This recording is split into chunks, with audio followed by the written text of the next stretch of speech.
Bonjour à toutes et bonjour à tous. Je suis venu vous parler d'un autre anniversaire. Donc bon anniversaire l'AFD, mais aujourd'hui c'est l'anniversaire d'un projet qui est probablement celui dont nous sommes le plus fiers dans ma petite entreprise qui a presque une vingtaine d'années maintenant, qui est le projet de Barzour. Barzour, c'est la barre du jour, c'est l'aube naissante en créole.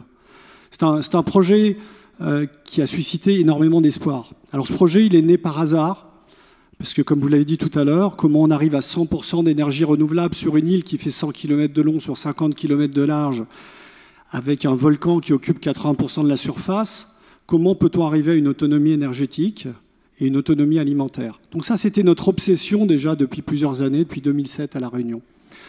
Et tous les jours, enfin pas tous les jours, mais souvent on passait, lorsqu'on se rendait à Saint-Pierre et qu'on venait de Saint-Denis, on passait devant le centre de détention du port. Et je voyais systématiquement cette friche autour de la prison, en me disant c'est dommage, toutes ces terres autour de cette prison qui sont non utilisées. Donc avec un petit peu d'audace, on a poussé la porte du centre de détention et on a rencontré le directeur de la prison qui nous a fait confiance et qui a été sensible à cette idée de potentiellement faire une première, construire une ferme solaire qui occupe de l'espace et un projet agricole à l'intérieur même du centre de détention. Très bien. Comment on fait pour convaincre l'État, convaincre l'administration pénitentiaire? Alors on a mis toute notre force de conviction, bien sûr. On a imaginé ce projet et ce projet est réellement né le jour où j'ai organisé un petit voyage de presse avec toute la presse nationale qui est venue sur l'île de La Réunion pour lui dire « Écoutez, ce n'est pas utopique, on arrivera un jour à atteindre des niveaux d'énergie renouvelable, d'une proportion d'énergie renouvelable énorme dans le réseau, et voilà comment on va faire. » Et j'ai amené tout ce petit groupe dans le réfectoire de la prison. La rumeur circulait un petit peu déjà parmi les détenus, et il y a un détenu, André, qui a parlé et qui a expliqué l'espoir du nom de ce projet, que suscitait ce projet pour un certain nombre de détenus qui voyaient dans ce projet peut-être un lendemain possible en ce qui les concernait. Et en fait, tous les journalistes pleuraient, tout le monde pleurait à la fin de cette présentation. Et vous voyez, je suis encore ému 10 ans plus tard. Bref, au-delà de l'émotion, on y va, on pousse le projet, et puis là, badaboum, plus rien ne fonctionne, une tension extrême sur l'île de La Réunion en termes de financement, les banques privées ne financent plus, il y a eu un changement législatif, c'est compliqué. Et là, je me dis, c'est pas possible, on ne peut pas en rester là, ce projet suscite tellement d'espoir, il y a tellement de gens qui misent sur ce projet.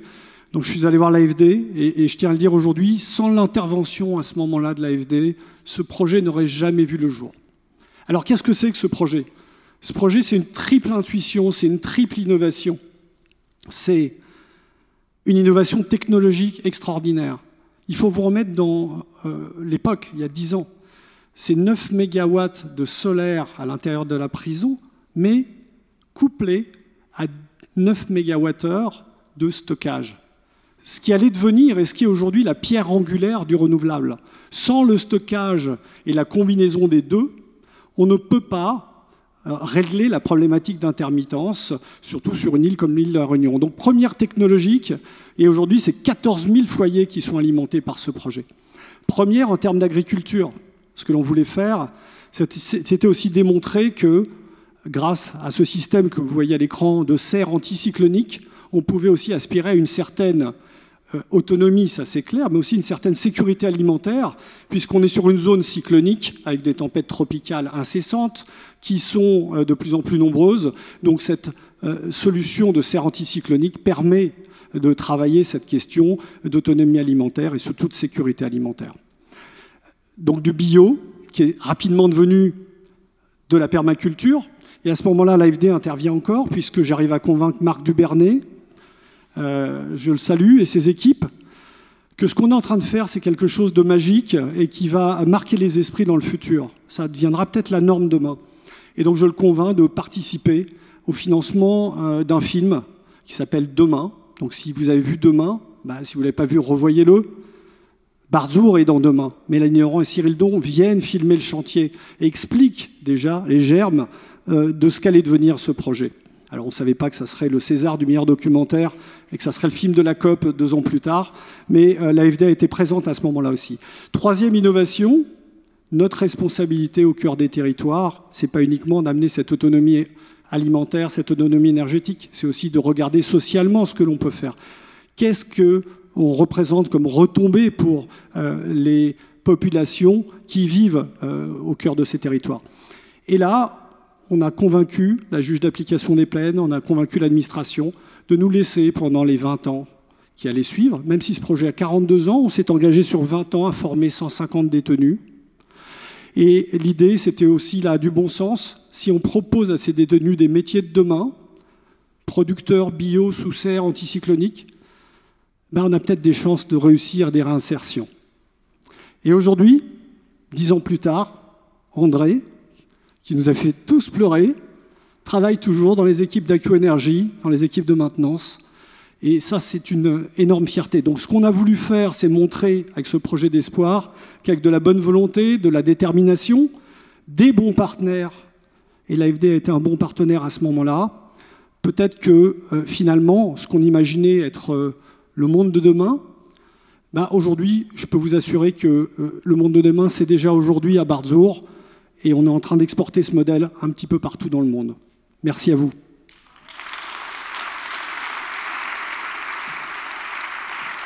Merci Eric. Restez avec moi Eric. Merci. Et si vous le voulez bien, nous allons accueillir Adama Diakité.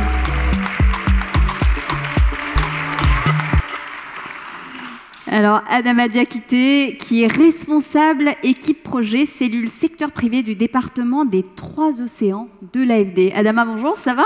Bonjour. Eric, c'est formidable. Comment il est? Comment? Mais vous n'avez pas appris le créole réunion? Ah non, non, non. Bon, bah, ce sera pour une prochaine fois. Bon, Eric, c'est formidable. Combien de personnes avez-vous formées à ces nouveaux métiers? Alors aujourd'hui, il y a 53 personnes qui ont eu la chance de passer environ en moyenne 10 mois de formation. Au départ, c'est vrai que c'était très axé sur le maraîchage, l'apiculture, en bio. Et puis depuis le film Demain, toutes ces expériences qu'on a poussées, on est passé rapidement à la permaculture. Je crois que c'est le seul centre de détention qui est un projet de permaculture au monde. Et c'est 53 personnes, mais il y a encore une bonne... Enfin, j'espère qu'on formera encore au moins 150 personnes sur les 14 ans qui restent sur ce projet. Même si on a encore... on a 42 ans, donc on a encore le temps d'imaginer d'autres formations. Bon, et ce modèle unique de Barzour, est-ce que vous avez pensé à le dupliquer? Alors, on y a pensé tout de suite. Je suis tout de suite allé à la prison de Fresnes. Vous allez croire que je passe mon temps en prison, mais c'est parce que les services étaient là-bas, essayer de les convaincre. Et à ce jour, on n'a pas dupliqué le modèle. Il faut dire que ce modèle, il est très lié aux gens qui le portent. Et je tiens à saluer les 3 directeurs de la prison successifs qui ont vécu à nos côtés, qui ont poussé ce modèle. Donc c'est souvent lié à la volonté des gens. Donc aujourd'hui, très honnêtement, celui qui m'a demandé de dupliquer ce modèle, c'est le Premier ministre grec, qui m'a demandé sur la prochaine prison qui va se construire en Grèce de dupliquer le modèle de Barzour. Donc on va peut-être inspirer en dehors de nos frontières, mais bon, je ne désespère pas qu'on y arrive aussi ailleurs en France. Et quels sont les principaux enjeux finalement de vos clients aujourd'hui? Principal enjeu de nos clients aujourd'hui, il y a 20 ans, quand j'ai commencé les énergies renouvelables, on nous a pris pour des utopistes. Il fallait convaincre en permanence. Il y a une quinzaine d'années, il fallait convaincre les financiers de nous accompagner. Aujourd'hui, je crois qu'on y est arrivé. Donc aujourd'hui, nos clients, ce qu'ils nous demandent, c'est d'accélérer. C'est comment faire maintenant que finalement les énergies renouvelables, c'est l'énergie, comment faire pour accélérer, et c'est ça la demande la plus pressante de nos clients. Merci Eric. Adama, je me tourne vers vous. Donc, comment l'AFD a participé à ce projet de financement privé? Est-ce que les banques commerciales n'ont pas répondu à l'appel? Alors, je vais répondre par cette question en rappelant que l'AFD intervient dans le financement du secteur privé en Outre-mer depuis longtemps. Tout le monde ne le sait pas forcément. Et on intervient sur ce secteur en appliquant un principe de complémentarité, c'est-à-dire que nous ne concurrençons pas les banques commerciales qui sont déjà présentes et actives dans ces territoires, mais on vient en accompagnement de celle-ci, souvent en cofinancement. Donc pour répondre à votre question sur Barzour, comme l'a dit Eric Scotto tout à l'heure, les banques commerciales ont répondu présent. Elles ont apporté 2/3 du financement long terme nécessaire au projet, mais il y avait ce tiers qui manquait effectivement dans un contexte particulier où la défiscalisation qui bénéficiait à ces projets-là était arrêtée. Et c'est là que l'AFD est intervenue et a été sollicitée et a permis justement de compléter ce tour de table. Voilà. Donc c'était vraiment, on s'est vraiment inscrit dans cette dynamique, dans cette doctrine de complémentarité et de subsidiarité sur ce projet. Donc pas de compétition, mais plutôt de complémentarité. Exactement. Alors, le modèle de Barzour est assez unique. Est-ce que vous avez accompagné d'autres projets à La Réunion? Alors, on a accompagné 4 autres projets portés par le groupe Accio Énergie à La Réunion, qui sont aussi des projets agri-énergie, donc qui allient production d'énergie renouvelable et agriculture, pour un volume de financement d'environ 27 millions d'euros. Et on a aussi accompagné d'autres porteurs de projets, bien sûr, et pour vous donner un ordre d'idée, sur les 10 dernières années, nous avons à peu près mobilisé un volume de financement d'environ 90 millions d'euros pour les énergies renouvelables au bénéfice du secteur privé à La Réunion pour justement accompagner la transition énergétique de ces territoires. Donc là, on était dans l'océan Indien. Donc, est-ce qu'il y a d'autres régions que vous pensez pouvoir collaborer de nouveau ensemble avec Accio Énergie? J'ai envie de dire partout. Nous, on a une idée. Hein. Ah oui, d'accord. Ben, je pense que c'était pas une bonne question parce qu'il a plein d'idées, je le vois. Donc... Non, mais je dirais que, rappelez déjà que le concept agri-énergie qui a été effectivement créé il y a pratiquement 15 ans aujourd'hui est extrêmement pertinent dans nos territoires d'intervention ultramarins, qui sont souvent insulaires, contraints d'un point de vue de la disponibilité du foncier, mais aussi très riches en termes de biodiversité. Et nous serions ravis de pouvoir réitérer la coopération et le partenariat que nous avons eu avec Accio sur le projet Barzour et sur les 4 autres projets que je mentionnais tantôt, ailleurs dans l'outre-mer, dans les Antilles, à Mayotte, ou pourquoi pas sur des projets un peu plus challenging, je dirais, qui valorisent des terres coutumières en Polynésie française ou en Nouvelle-Calédonie. Et à l'île Maurice ça tombe bien puisque, comme tu le sais, on a exporté le modèle Barzour en Nouvelle-Calédonie en rajoutant un élément supplémentaire qui a été d'accueillir les populations coutumières au capital, en fait, des projets pour qu'elles soient encore plus impliquées. Parfois, c'est symbolique, 1, 2, 3%, mais c'est le projet que l'on co-construit ensemble. Et donc, on vient de mettre en service ce premier projet. On en construit un deuxième, on en a un troisième, et puis on en a un assez important. Et je viendrai, j'espère, solliciter Rémi et ses équipes pour celui-là, puisque celui-là, il me tient fortement à cœur. Donc, on en reparle très vite. Et l'île Maurice, on y est déjà. Oui, bien sûr. Solaire, et on vient de gagner le dernier appel d'offres éolien à l'île Maurice il y a 15 jours. Oui, fantastique. Ben, je viendrai avec mes caméras. Merci Eric, merci Adama, bravo, merci. Merci, une belle énergie, voilà, une belle énergie durable et communicative. Voilà, nous repassons en anglais pour cette prochaine séquence, notre prochain invité. Donc, investing in innovative companies is actually our way to be by your side. It allows us to look forward to the future and lay the groundworks for a better world. Now, we go back to Africa, but this time in Kenya, more precisely, where a venture capital fund is pushing the boundaries of innovation. We're going to welcome our next guest right after this.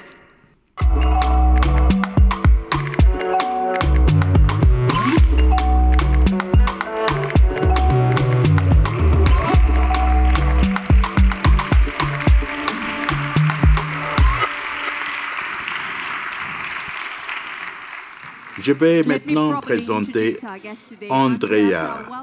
Vous êtes partenaire chez TLCom Capital, une société de capitaux d'investissement. Vous investissez dans les entreprises qui démarrent et tout au long. Qu'est-ce que TLCom et quels sont les meilleurs exemples parmi les sociétés dans lesquelles vous investissez? Bonjour à tous. Chez Telcom, on investit dans des entrepreneurs de technologie qui sont là pour des marchés mal servis en Afrique. La technologie, c'est important en permettant un accès accru à des services. Maintenant, ma grand-mère a un téléphone mobile. Elle habite dans les régions rurales et je peux la contacter, l'envoyer de l'argent par téléphone, chose que je ne pouvais pas faire auparavant. La technologie permet d'avoir de l'efficacité. Là où les systèmes manuels sont numérisés, digitalisés pour avoir plus d'efficacité. La troisième chose que permet la technologie, c'est de réduire les coûts pour servir les clients et pour servir les entreprises. Et un dernier point, facilité par la technologie, c'est le fait que cela a permis qu'on peut prendre des décisions avec plus de données, avec une meilleure perception. Voilà le pouvoir de la technologie. La meilleure moyen pour moi d'expliquer notre stratégie d'investissement, c'est en donnant deux exemples des sociétés dans notre portefeuille. Twiga Foods. En moyenne, un foyer africain dépense 50 à 60% de leurs revenus en denrées alimentaires, comparé à 10% en France. Et ce n'est pas simplement parce que les revenus sont plus bas, mais surtout parce que le coût des denrées alimentaires est élevé. Les fondateurs de Twiga Foods l'ont analysé, ils ont trouvé qu'une banane qui allait de Nauru à Nairobi, distance de 200 km, coûtait plus qu'une banane et qui venait de Houston, au Texas, et en provenance de l'Amérique du Sud. Pourquoi est-ce que le coût des denrées alimentaires est tellement élevé en Afrique? Côté approvisionnement, il y a 4 intermédiaires entre l'agriculteur et la table du repas, ce qui augmente le coût. Et il y a une perte post-récolte de 30% de pertes pendant le transport. Comme vous pouvez voir, à l'image, c'est quelqu'un qui transporte des denrées alimentaires. Vous imaginez le niveau de déchets, de pertes qu'il y a à ce stade. Côté approvisionnement, la plupart du commerce africain est informel. 85% de commerce est informel. Carrefour et des magasins de ce genre ne représentent que 15%. Les personnes ont des niveaux de revenus faibles et doivent pouvoir aller au commerce, au magasin chaque jour. Ils n'ont pas le luxe d'aller chez Carrefour et acheter pour toute la semaine et les mettre dans la voiture et dans le frigo. Ils n'ont pas ce luxe. Twiga Foods, donc, une des sociétés dans notre portefeuille utilise la technologie pour consolider la fourniture de denrées alimentaires au niveau des agriculteurs et des fabricants pour réduire les pertes post-récolte pendant le stockage et la logistique et en améliorant la distribution au dernier kilomètre. Et à l'image, vous avez Anduka, c'est un petit magasin où on va pour faire ce commerce. En parlant avec les négociants, ils ont dit qu'avant Twiga, ils se réveillaient à 4 heures du matin, ils allaient au marché pour acheter des produits et le faisaient venir dans le magasin. Avec Twiga, ils peuvent rester dans le magasin, placer commande et les faire livrer directement dans le magasin. Twiga permet d'avoir accès à du financement également. Maintenant, ils ont une historique de leurs commandes et peuvent le donner pour obtenir une note de crédit, pour avoir accès à des financements sur inventaire. Twiga apporte de la facilité, des prix plus faibles et de financement. Pour l'agriculteur, Twiga, c'est un acheteur fiable. Pour le consommateur, Twiga permet d'avoir de la sécurité alimentaire dans les villes urbaines en Afrique, qui s'urbanisent beaucoup plus vite qu'ailleurs dans le monde. Elles fournissent également la possibilité d'avoir un traçage de denrées alimentaires. Nous avons investi il y a 4 ans avec une hausse de chiffre d'affaires de 1000%. Elles travaillent avec plus de 100 000 commerces au Kenya. C'est une licorne qui est en train de naître, à notre avis. Ilawa Health. Mon mari et moi-même, nous avons une chaîne d'emails où on enregistre les traitements reçus par nos filles à chaque fois qu'on va chez un médecin. Pourquoi? Parce qu'il n'y a pas de registre médical électronique centralisé pour stocker les données des patients. ce qui a un impact sur la qualité des soins que l'on peut recevoir. La grande majorité des Africains payent de leur poche pour les soins de santé. Ils vont à la clinique simplement quand c'est absolument nécessaire. Par conséquent, Elara Health, c'est une société de notre portefeuille et ils utilisent ces technologies pour normaliser la qualité des soins dans les cliniques africaines, dans les zones périurbaines ainsi que dans les zones urbaines. Le point de contact avec la clinique pour Elara, c'est à travers des systèmes diagnostiques, c'est-à-dire ils louent la diagnostic à la clinique et peut offrir de meilleurs soins parce que le traitement est fourni avec des données de diagnostic qui n'existent pas dans beaucoup de cliniques. Et les cliniques maintenant ont un flux de revenus et peuvent fournir des tests à leurs patients et d'autres cliniques peuvent faire appel à leur clinique, le permettant donc d'avoir davantage d'activités. Une fois dans la clinique, Elara essaie de digitaliser la clinique en introduisant leurs registres médicaux, les fichiers médicaux électroniques et une plateforme de facturation, et la clinique peut avoir accès à plus de financement. On a investi dans Twiga Foods l'an dernier et travaille maintenant avec 700 cliniques partout au Kenya. Et notre ambition, c'est qu'ils puissent prendre un sous-ensemble de ces 700 cliniques et les permettre de se développer pour devenir des franchises partout en Afrique, leur permettant d'offrir de meilleurs soins aux Africains.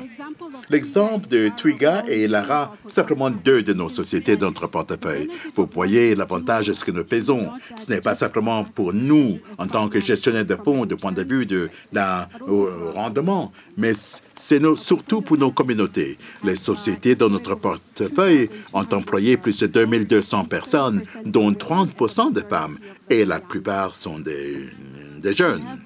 Il y a quelques autres entreprises dans notre portefeuille. Nous avons YouLesson, une plateforme éducative qui a éduqué plus de 21 000 étudiants l'an dernier dans l'agrotechnologie, qui a assuré 5 millions de petits agriculteurs au cours des dernières années. Donc, dans l'ensemble, nous, en tant que gestionnaires de fonds, les entrepreneurs et nos investisseurs, comme Pacapo, travaillent ensemble pour construire l'Afrique dont on rêve, dont nous rêvons. Une Afrique qui donne de la dignité et de l'opportunité à ses citoyens. Je vous remercie.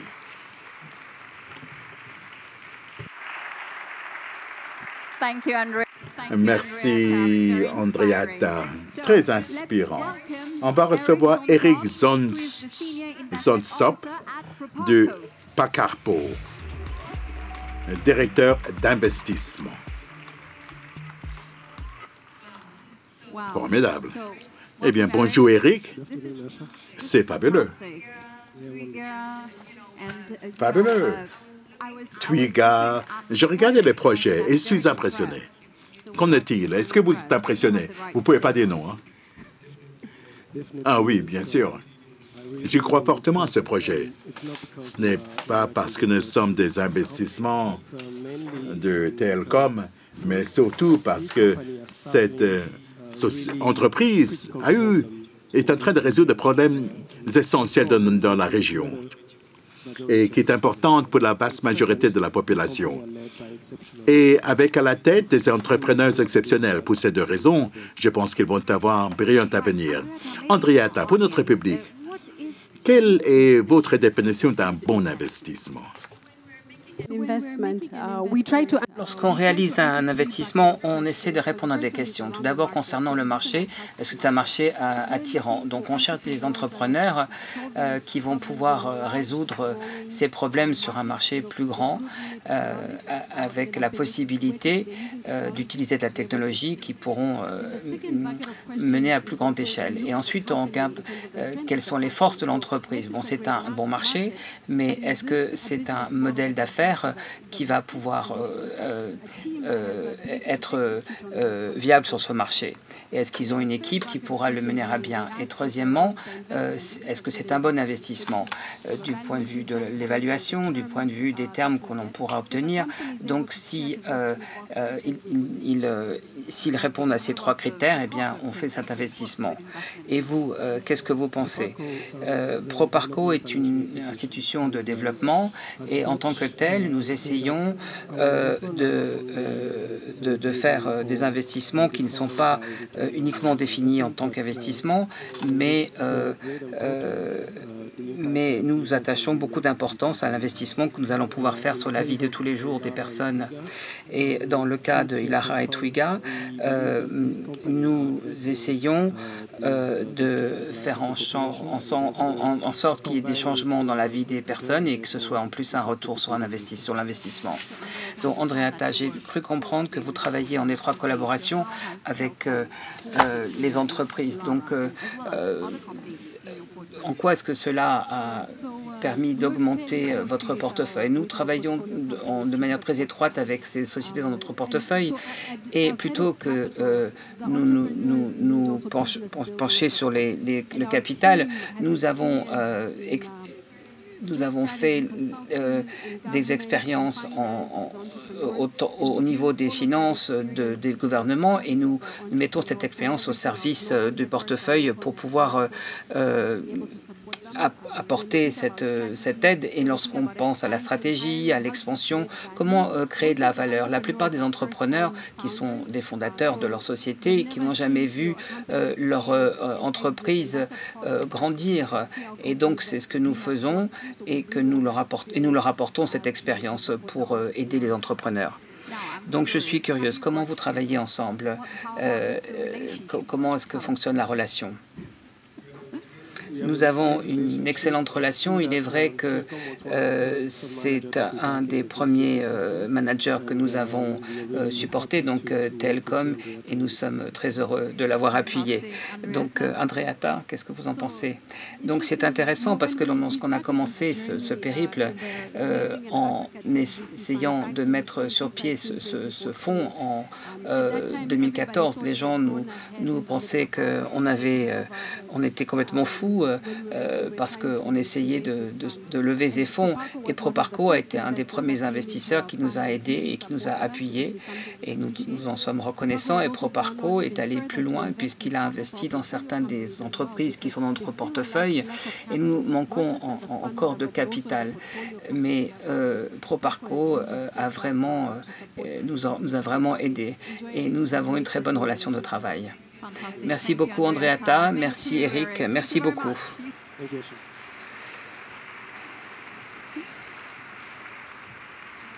Merci. Nous allons maintenant nous tourner vers le Liban.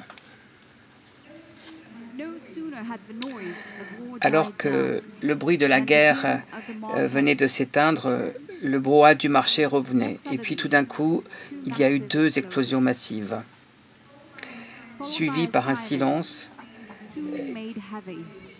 qui a été alourdi par une pandémie. Les confinements qui sont suivis, l'angoisse de perdre des êtres aimés, les personnes avaient besoin d'aide, avaient besoin d'être réconfortées. Et c'est la mission d'une ONG qui s'appelle Embrace, dont Lia Zenoun va nous parler un peu plus. Mais tout d'abord, nous allons voir ceci.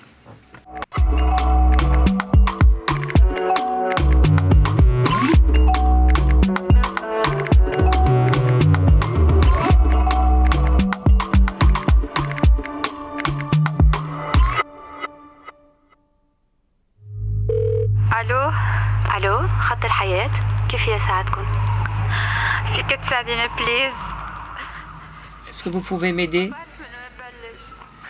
Je ne sais pas où je suis. Prenez votre temps, j'écoute. C'est moi à nouveau. Mes idées suicidaires sont revenues. Ce n'est pas la première fois que j'appelle. Je suis désolé de vous déranger. Je ne peux pas enlever ce son de ma tête. Je ne veux plus vivre. Je suis fatigué.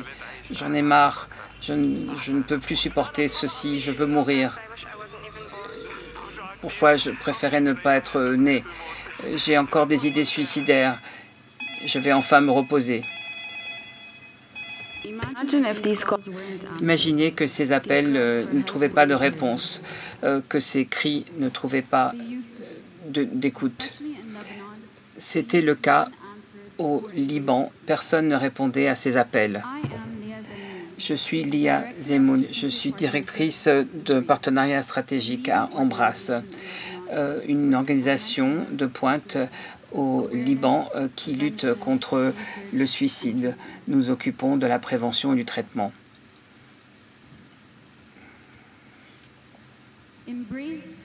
Embrace travaille en nous offrant des services de santé mentale de haute qualité. Vous savez peut-être déjà que la santé mentale a souvent été stigmatisée. Mais savez-vous que le taux de suicide n'avait jamais été pris en compte avant 2008? Embrace, en collaboration avec un certain nombre de personnes, a étudié ces chiffres et il y a une augmentation de 50% depuis 11 ans. Et je m'en arrêterai à 2020 parce que 2020 est une année importante au niveau international et au niveau national. Un adulte sur 4 au Liban va souffrir d'une maladie mentale au cours de sa vie. Ceci fait partie des taux les plus élevés dans le monde, Les humains derrière Embrace ont ressenti l'urgence d'investir dans les services de santé mentale. En 2017, Embrace a lancé la Lifeline, la première ligne téléphonique en collaboration avec le programme de santé mentale national. 14 heures par jour, Lifeline avait des appels et aujourd'hui, avec l'appui des donateurs tels que l'AFD, Lifeline est ouverte 21 heures par jour. Nous avons aidé plus de 15 000 personnes qui ont appelé et nous avons eu comme résultat 0 suicide. En 2020, nous avons connu une dégringolade, non pas chez Embrace, mais dans le pays. D'abord la révolution, ensuite une pandémie globale, une dévaluation de la livre libanaise, des conditions socio-économiques et des conditions de vie inhumaines. Et avant tout, après tout, l'explosion du port de Beyrouth. Et nous avons dû gérer toutes ces crises. Nous continuons à grandir et à offrir des services. Et Lifeline continue à grandir avec le lancement d'un mécanisme de réponse national. De plus, en l'espace d'un mois et juste après l'explosion dans le port de Beyrouth, nous avons lancé un centre de santé mentale offrant des consultations, un appui financier et un programme de formation avec 4000 consultations, 1000 bénéficiaires de traitement et 9 diplômés en psychologie. Ceci fait partie du programme de la famille d'Embrace et notre voyage va être long parce que de nombreux appels ne sont pas entendus et ne sont pas traités.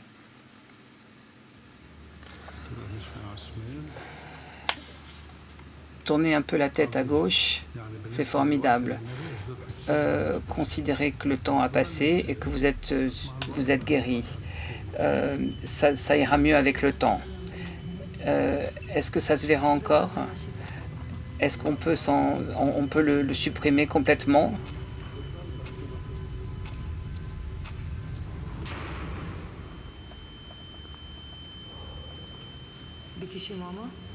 Ça va pas? Non.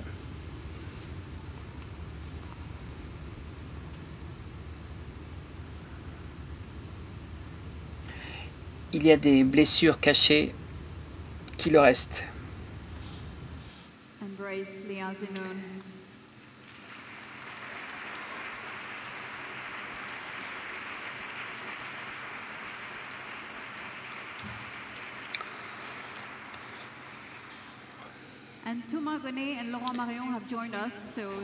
Nous sommes rejoints par Thomas Gonnet et Laurent Marion. Thomas Gonnet qui est responsable d'équipe projet en santé publique et Laurent Marion qui est responsable du pôle stabilisation et résilience à Expertise France. Donc bienvenue à tous deux.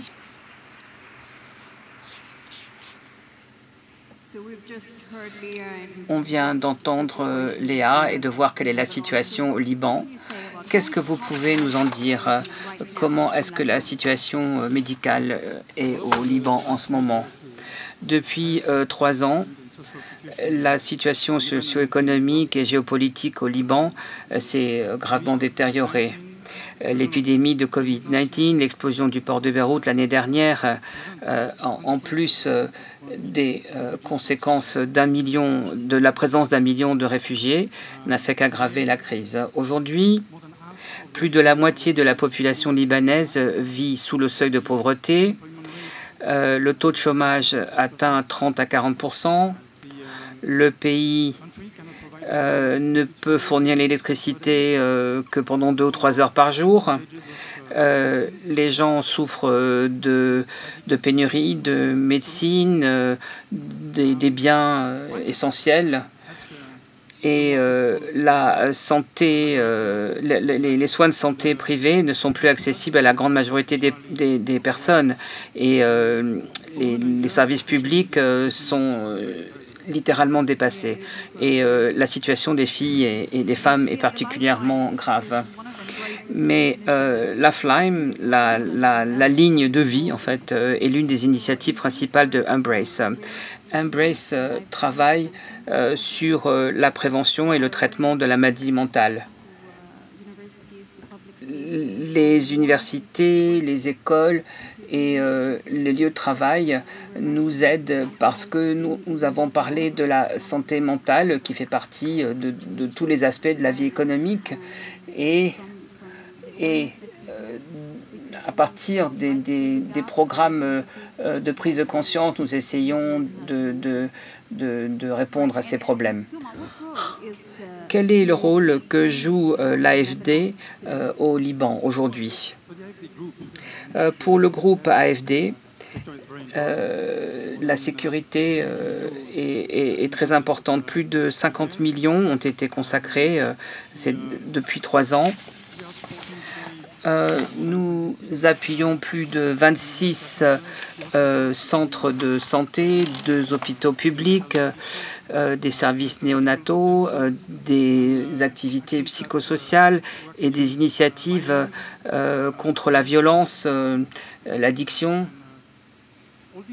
Et tous ces programmes sont mis en œuvre avec des agences médicales françaises et internationales, mais on l'a surtout mis en œuvre grâce à une mobilisation extraordinaire de la société civile libanaise.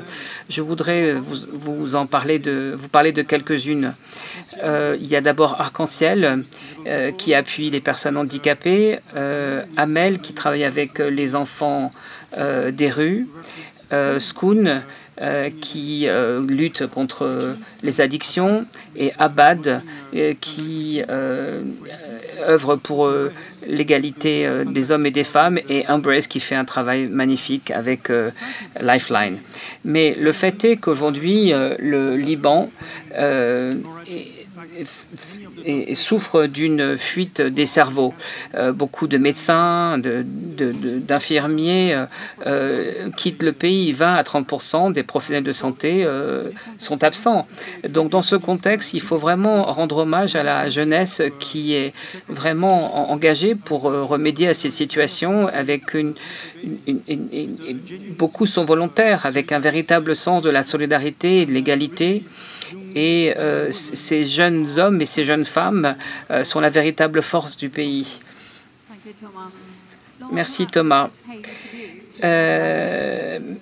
Merci Laurent. Thomas, vous rendez hommage à la mobilisation de la société civile qui sont vraiment au cœur de l'activité au Liban.